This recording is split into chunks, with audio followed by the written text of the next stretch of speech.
மிதுன ராசிக்கு இந்த பலன்களை சொல்வதற்குத்தான் காத்துக்கிட்டு இருக்கிறேன். ஏன் அப்படின்னா, மிதுனத்தை பொறுத்தவரை இங்கு பஞ்சமாதிபதி சுக்கிரன் அவர் தான் இங்கு விரயஸ்தானத்துக்கு அதிபதியாக இருந்தாலும் 12ஆம் வீடுன்னு சொல்லக்கூடிய அயன சயன போஜனஸ்தானத்தில் சுக்கிரன் ஆட்சி அப்படிங்கிறதே உங்களுக்கு ஒரு லக்ஸுரி, ஒரு கம்ஃபர்ட்டு.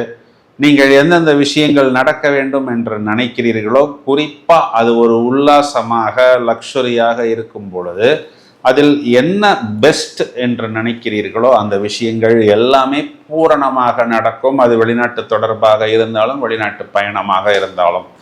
மிதுனத்துக்கு சுக்கிரன் 12ஆம் வீட்டுக்கு அதிபதி. அவர் மெயினாக குழந்தைகளை குறிகாட்டுகிறார்.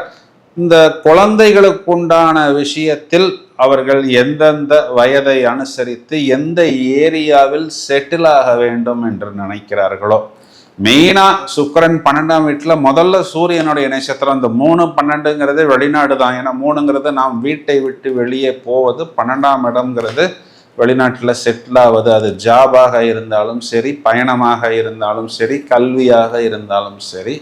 பிறகு சுக்கிரன் சந்திரனுடைய நட்சத்திரம். அப்போ குழந்தைகளுக்கு ஏற்படக்கூடிய வருமானம்